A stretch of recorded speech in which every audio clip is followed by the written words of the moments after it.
નમસ્કાર, હિન્દ ટીવીના સમાચારોમાં આપનું હાર્દિક સ્વાગત છે। હું છું વૈભવી બેદી। સમાચારોની શરૂઆત કરતા પહેલા એક નજર અત્યાર સુધીની હેડલાઇન્સ પર।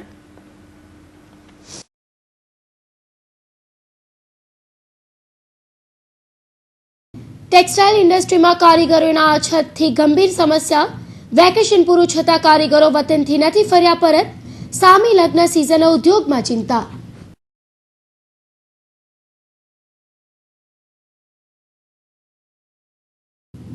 દેશની બેંકમાં રૂપિયા 3,652 કરોડના કોઈ નથી માલિક। 1,33,00,000 બેંક ખાતામાં પડેલા રકમના નથી કોઈ દાવેદાર।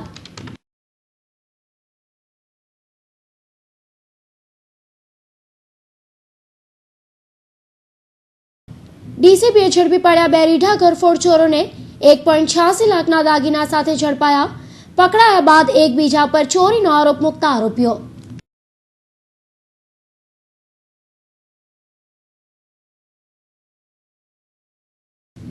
રિક્ષામાં મુસાફરી કરવાનું બહાનું કરી રિક્ષા ચાલકોને લૂંટતો લૂંટારૂ ઝડપાયો। અગાઉ પણ લૂંટ કરી ચૂકેલો લૂંટારૂ ક્રાઇમ બ્રાન્ચના હાથે ઝડપાયો આરોપી।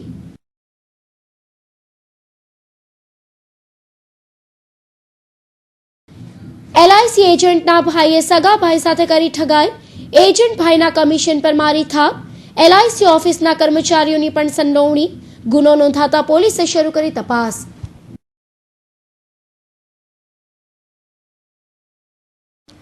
દિવાળી વેકેશનની અસર હજુ પણ ટેક્સટાઇલ ઇન્ડસ્ટ્રીમાં જોવા મળતા ટેક્સટાઇલની સમગ્ર ચેઇન હાલ મંદ ગતિએ ચાલી રહી છે। દિવાળી વેકેશન દરમિયાન માદરે વતન ગયેલા કારીગરો હજી સુધી પરત ન ફરતા ટેક્સટાઇલ માર્કેટમાં 50% કારીગરોની અછત ઊભી થતા વેપારીઓની હાલત બેહાલ બની જવા પામી છે।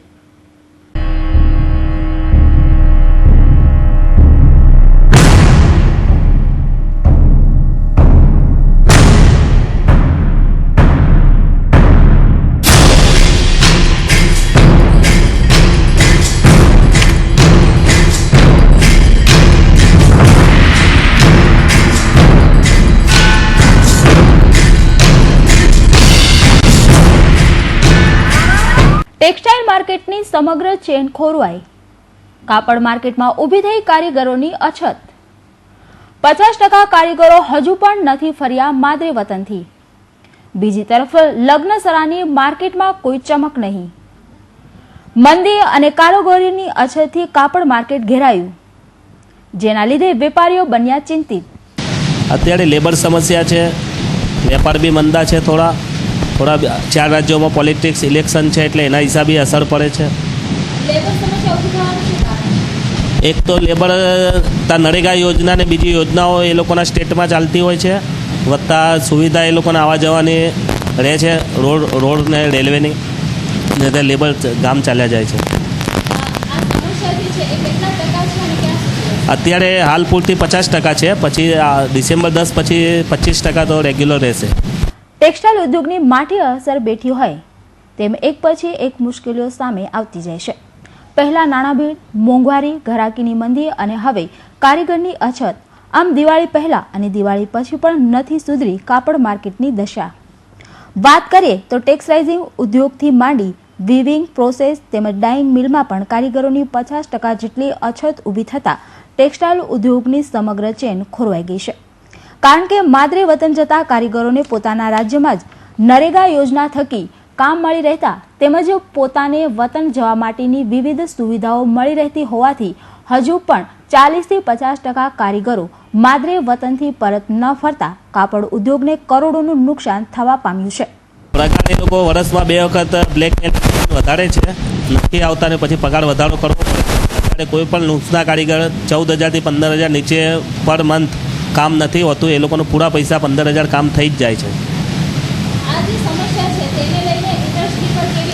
અત્યારે નવું એક્સપાન્શન છે નહીં ટેક્સટાઇલ ઇન્ડસ્ટ્રીઝમાં અને ટેક્સટાઇલાઇઝમાં બંદેવમાં, હું બંદેવ સાથે સંકળાયેલો છું। બંદેવમાં એક્સપાન્શન સાઉથ ગુજરાતમાં 0 છે। કાપડ માર્કેટમાં કારીગરોની અછત ઉપરાંત કારીગરોની પગાર બાબતે વેપારીઓ સાથે રકઝકને લઈને પણ ન છૂટકે વેપારીઓએ બમણા પગારો ચૂકવીને પણ કારીગરો પાસેથી કામ લેવું પડી રહ્યું છે, જેના કારણે પણ વેપારીઓને ભારે નુકસાન થઈ રહ્યું છે। જે દિવાળી પહેલાં પરિસ્થિતિ હતી તેમાં અત્યારે ખાસો ઘણો ફરક છે. દિવાળી પછી તરત મેરેજની સિઝન ચાલુ થવાથી માર્કેટમાં એટલી દુકાનોમાં એટલી ચહેલપહેલ નથી. તે જ રીતે વિવિંગમાં પણ એટલી ચહેલપહેલ નથી અને મિલોમાં પણ એટલી ગ્રે માલની આવક નથી. અને વિવિંગમાં ને ખાસ કરીને ટેક્સટાઇલ એટલે આ પ્રોસેસિંગ ઇન્ડસ્ટ્રીમાં કારીગરોનો પણ અત્યારે ઘણા પ્રોબ્લેમ છે. એને હિસાબે પણ ઉત્પાદન પર ઇફેક્ટ છે. બીજો એક મુદ્દો જે ભિવંડીથી જે માલ ટેક્સટાઇલ માર્કેટમાં કે એમાં આવતો હતો એ લગભગ રોજનો 70-80 લાખ મીટર માલ આવતો હતો. એ ઓલમોસ્ટ હમણાં બંધ થઈ ગયો છે. ત્યાં વીજળી જે ભાવ વધારો કર્યો છે તેની સામે ઉદ્યોગોએ બધાએ હડતાલ કરેલી છે. એટલે ત્યાંથી ગ્રે માલ પણ નથી આવતો. એટલે ખરેખર અત્યારે ઇન્ડસ્ટ્રીમાં એટલા જે રીતના દિવાળી પછીના કામકાજ ચાલુ થવા જોઈએ એ ચાલુ થયા નથી.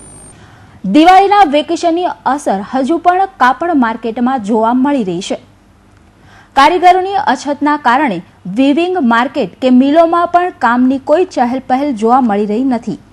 તેમજ ભિવંડીમાં વેપારીઓએ પાડેલી હડતાલના કારણે પણ કાપડ માર્કેટને વ્યાપક નુકસાન થવા પામ્યું છે. લેબરમાં લગભગ 40-50% જેવી સમસ્યા છે. મૂળ લેબરનો પ્રશ્ન જે ઓરિસ્સામાં અને જે આંધ્રપ્રદેશમાં જે વાવાઝોડાની જે ઇફેક્ટ આવેલી હતી એને હિસાબે જે આ દિવાળીના વેકેશનમાં જે કારીગરો ગયા છે એ લોકો જલ્દી પાછા આવ્યા નથી. કારણ કે એમને કદાચ જે ત્યાં નુકસાન થયું હોય ઘર વકરી કે બીજું કંઈ, એટલે જ્યાં સુધીને એ બધું કમ્પ્લીટ થશે નહીં ત્યાં સુધી કોઈ લગભગ જલ્દી આવશે નહીં. ટેક્સટાઇલ માર્કેટમાં મોટા ભાગના કારીગરો યુપી, બિહાર અને આંધ્રપ્રદેશથી આવતા હોય છે.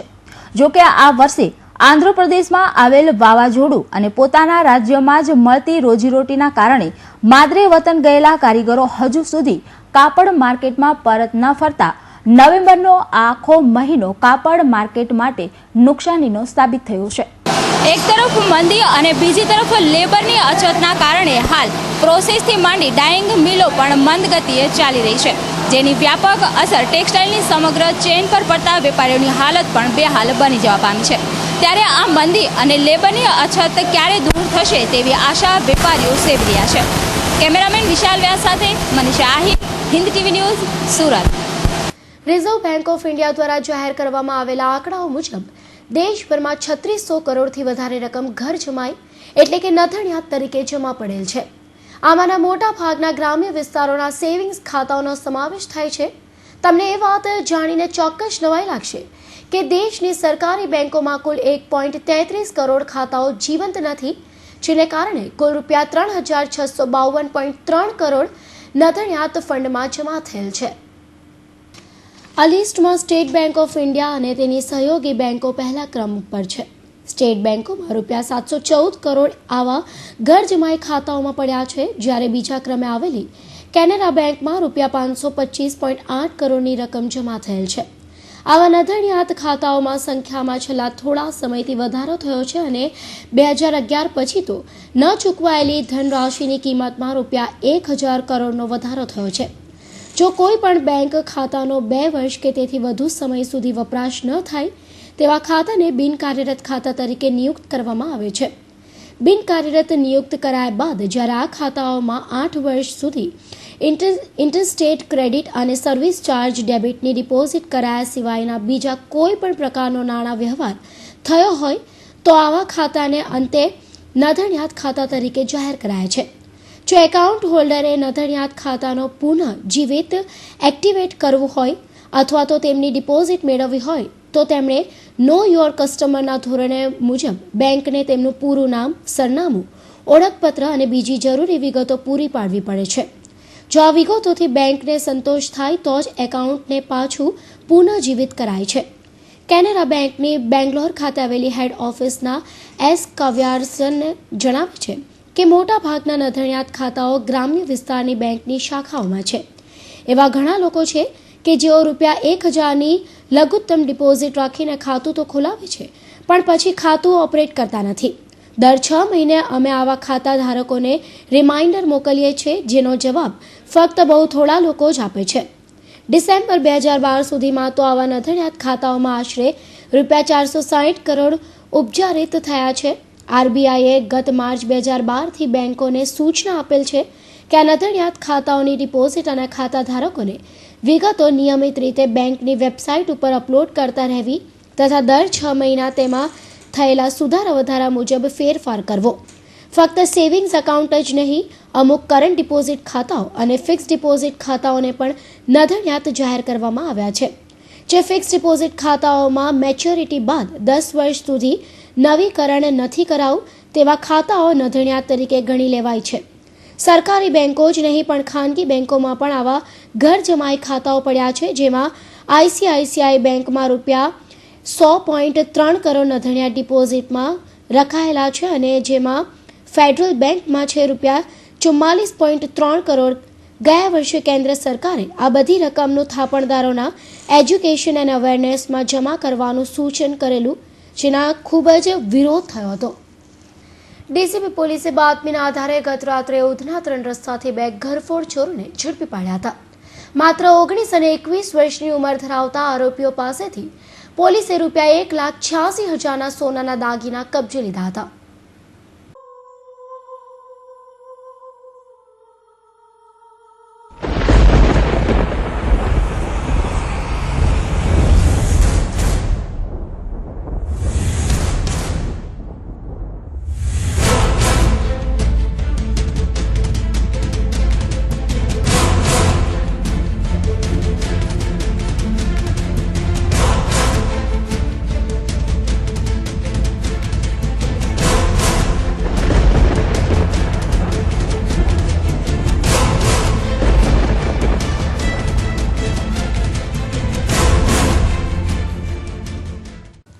સુરત ક્રાઇમ બ્રાન્ચને બાતમી મળી હતી કે કેટલાક શખ્સો ચોરેલા સોનાના દાગીના સાથે ઉધના 3 રસ્તા ખાતે ફરી રહ્યા છે. જે બાતમી મળતાની સાથે ડીસીબી પોલીસે શંકાસ્પદ 2 શખ્સોની ધરપકડ કરી હતી અને તેઓની તપાસ કરતા તેઓ પાસેથી સોનાના દાગીના મળી આવ્યા હતા. જેઓની આકરી પૂછપરછ કરતા બંને શખ્સોએ પોતાના નામ ઉસ્માન ખાન ઉર્ફે બાબુ હમીદ ખાન પઠાણ અને ઇમદાદ અલી ઉર્ફે સલમાન હકીમ અલી સૈયદ જણાવ્યું હતું. જેઓની તપાસમાં આ શખ્સો પાસેથી 6 તોલા જેટલા સોનાના દાગીના મળી આવ્યા હતા. પોલીસે 3 સોનાની કડી, 2 બુટ્ટી અને 5 તોલાની સોનાની લકી મળી કુલ ₹1,86,000ના દાગીના કબજે કર્યા હતા. જોકે પકડાઈ ગયા બાદ પોલીસને ગોળ ગોળ ફેરવતા હોય તેમ દાગીના ચોરીનો આરોપ આ બંને એકબીજા પર ઢોળી રહ્યા હતા. આ દાગીના તેઓએ ક્યાંથી ચોર્યા છે તે અંગેની પૂછપરછમાં આ બંને શખ્સો એકબીજા પર આરોપ લગાવતા પોલીસ પણ મૂંઝવણમાં મુકાઈ હતી. જોકે પોલીસ સૂત્રોના જણાવ્યા પ્રમાણે આ બંને શખ્સો ગરફોડ ચોરીના ગુનામાં સામેલ છે અને બંને મળીને જ ચોરીઓનો અંજામ આપતા હતા. જેથી પોલીસે હાલ તો બંને આરોપીઓની આકરી પૂછપરછ હાથ ધરી અન્ય ગુનાઓ ઉકેલવાની દિશામાં કવાયત હાથ ધરી છે. મુસાફરના સ્વાંગમાં રિક્ષામાં બેસી રિક્ષા ચાલકને ચપ્પુની અણીએ લૂંટી લેનારા રીઢા ગુનેગારા સિકંદર ઉર્ફે ચિકનાને ઝડપી પાડ્યો હતો. ગત રોજ જ પોલીસ ચોપડે નોંધાયેલી લૂંટની ફરિયાદમાં નોંધાયેલી ગણતરીના કલાકોમાં જ ડીસીબી પોલીસે અપરાધીને દબોચી લીધો હતો.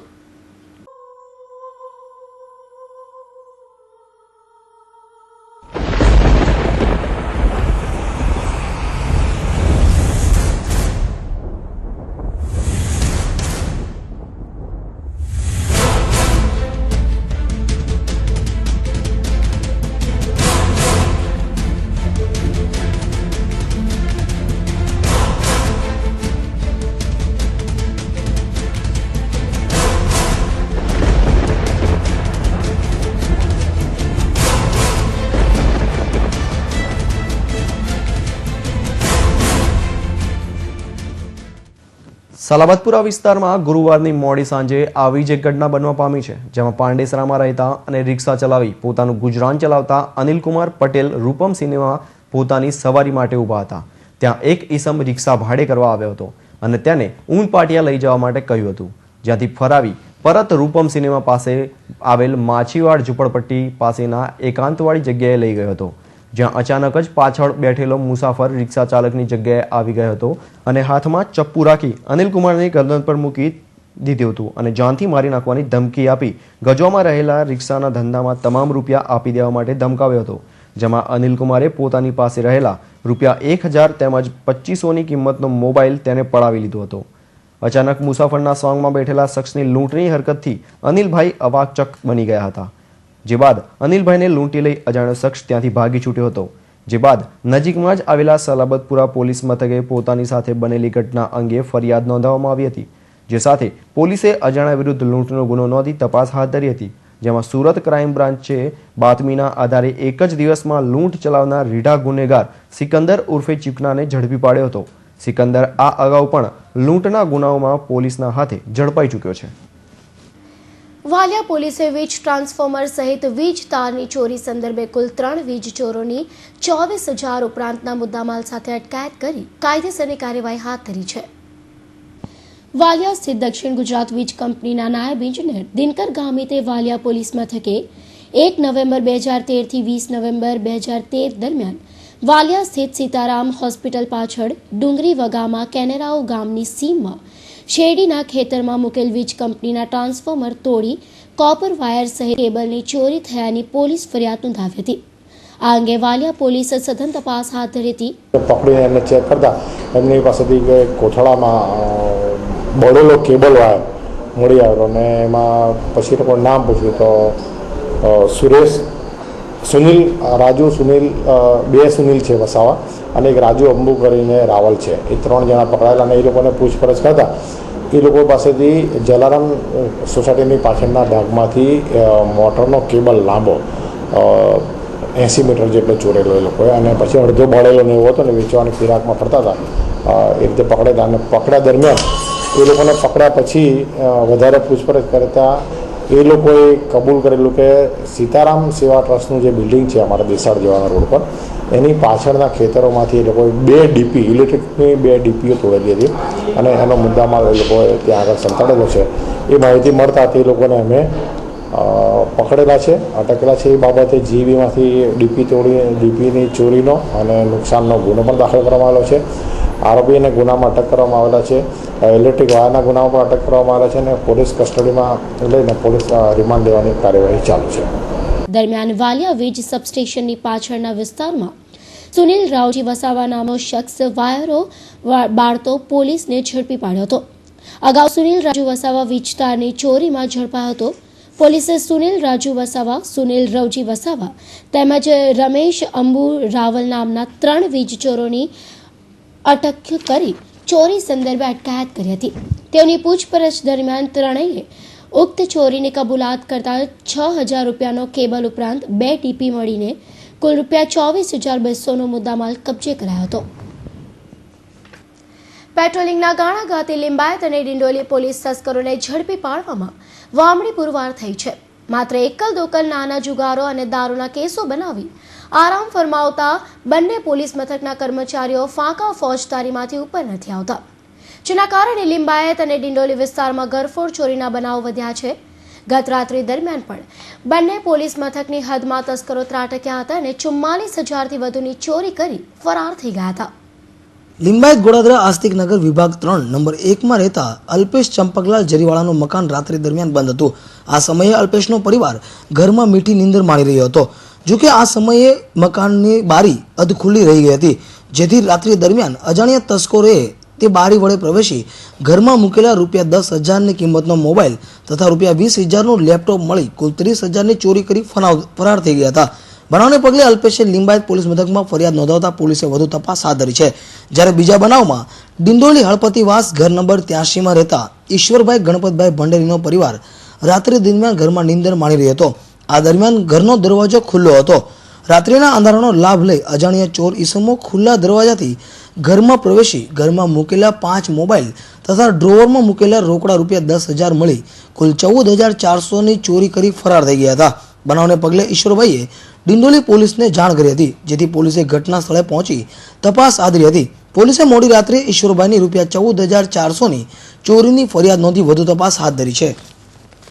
રાંદેરમાં આવેલી LICની એજન્સીમાં કામ કરતા કર્મચારી સાથે મળીને પોતાના સગા ભાઈની એજન્સીના નામના ખોટા દસ્તાવેજો બનાવીને લોન લઈ એક ભાઈએ જ બીજા ભાઈને ચૂનો ચોપડ્યાનો એક છેતરપિંડીનો ગુનો રાંદેર પોલીસ મથકમાં નોંધાવા પામ્યો છે. આ છેતરપિંડીમાં 5 લાખની લોન પોતાના ભાઈના નામે લીધી છેતરપિંડી તો કરી સાથે લોનનું કમિશન પણ આરોપીએ ચાઉ કરી લેવાનો કિસ્સો પ્રકાશમાં આવ્યો છે. રાંદેર પોલીસ મથકમાં થયેલી ફરિયાદ બાદ પોલીસે આ કેસમાં ઊંડાણપૂર્વકની તપાસ હાથ ધરી છે.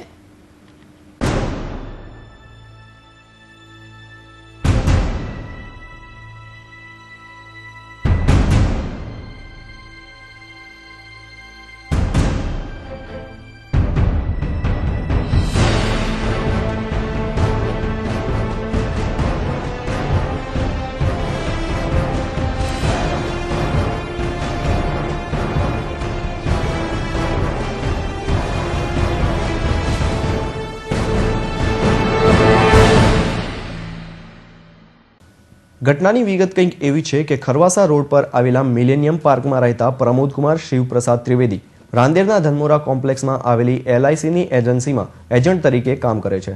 પ્રમોદકુમાર એજન્ટ હોવાથી પોતાના ક્લાયન્ટના નાણાં પણ પોતાના એકાઉન્ટમાં જમા કરાવતા હતા. આ છેતરપિંડીના પ્રકરણમાં આરોપી તરીકેની ભૂંડી ભૂમિકા ભજવતા પ્રમોદકુમારના ભાઈ અનિલકુમાર ત્રિવેદી BSNLની ઓફિસમાં ફરજ બજાવે છે અને શોર્ટકટથી નાણાં કમાવાના ખોટા વિચાર સાથે અનિલે પોતાના ભાઈ પ્રમોદના નામના ખોટા દસ્તાવેજો તૈયાર કરી અલગ અલગ પ્રકારની લોનો લીધી હતી અને અંદાજે 5 લાખની લોનો લઈ ઠગાઈ કરી હતી. માત્ર આટલું જ નહીં, પરંતુ આ લોનો લીધા બાદ અનિલે પ્રમોદને પણ જાણ બહાર જોઈન્ટ એકાઉન્ટમાં જમા થતું કમિશન પણ અનિલ ચાઉ કરી ગયો હતો. આ છેતરપિંડીમાં અનિલની સાથે ધનમોરા કોમ્પ્લેક્સમાં જ બેસતા LIC ઓફિસના સંચાલકો પણ સામેલ હતા અને અનિલને છેતરપિંડી કરવાના ગુનામાં LICના સંચાલકોએ પણ મદદગારી કરી હતી.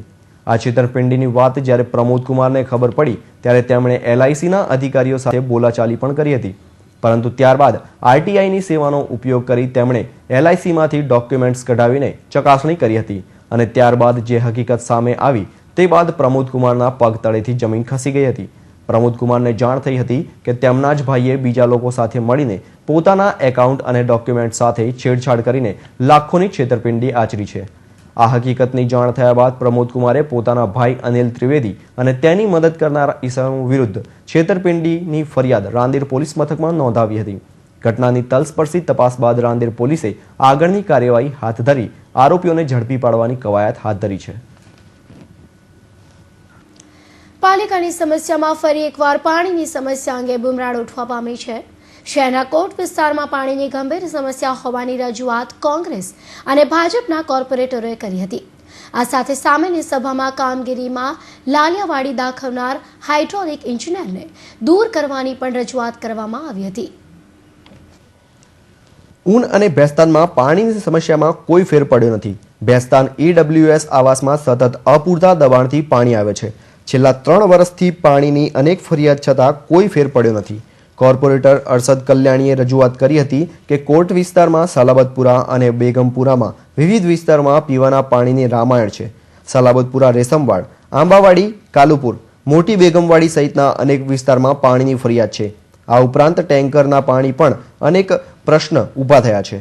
આ 2 કોર્પોરેટરની રજૂઆત બાદ ભાજપના વિનુ મોરડિયાએ જણાવ્યું હતું કે બધા પ્રશ્નોનું મૂળ હાઇડ્રોલિક ઇજનેર નરેશ પારેખ છે.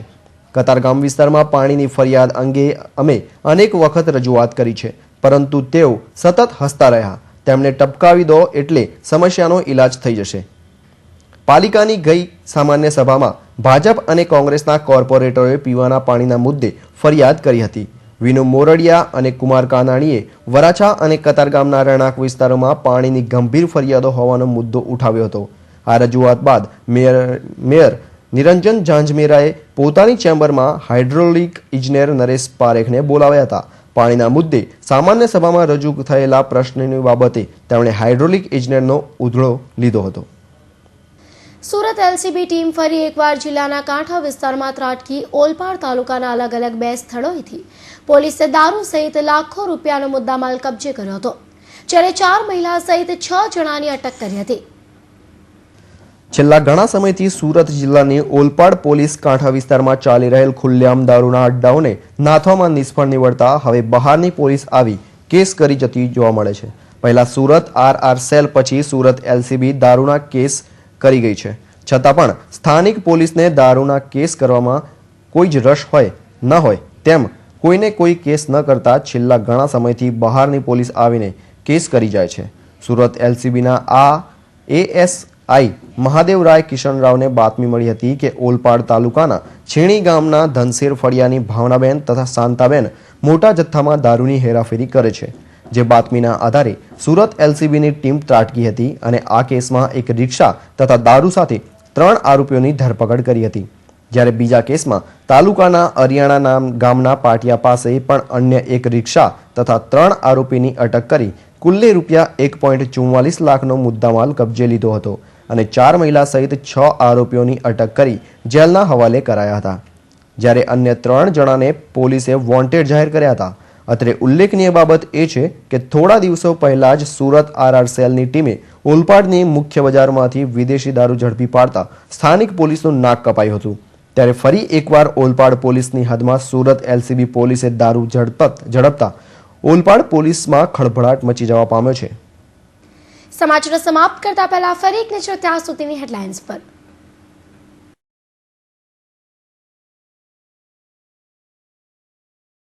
ટેક્સટાઇલ ઇન્ડસ્ટ્રીમાં કારીગરોના અછતથી ગંભીર સમસ્યા। વેકેશન પૂરું છતાં કારીગરો વતનથી નથી ફર્યા પરત।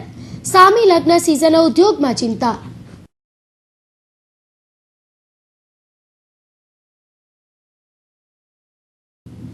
દેશની બેંકમાં રૂપિયા 3,652 કરોડના કોઈ નથી માલિક।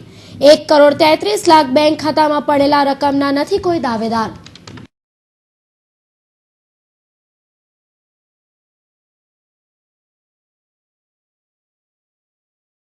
ડીસીબીએ ઝડપી પાડ્યા 2 રીઢા ઘરફોડ ચોરોને। 1.86 લાખના દાગીના સાથે ઝડપાયા।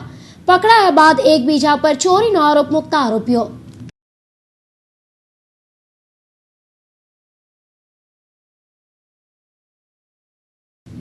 રિક્ષામાં મુસાફરી કરવાનું બહાનું કરી રિક્ષા ચાલકોને લૂંટતો લૂંટારૂ ઝડપાયો। અગાઉ પણ લૂંટ કરી ચૂકેલો લૂંટારૂ ક્રાઇમ બ્રાન્ચના હાથે ઝડપાયો આરોપી।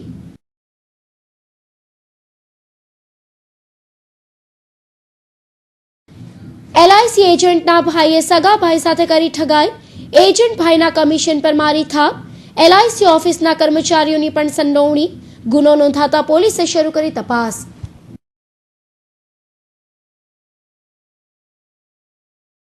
તો આ સાથે સમાચાર સમાપ્ત થયા। ફરી મળીશું નવી ખબરો સાથે। ત્યાં સુધી રજા આપશો। જય હિન્દ।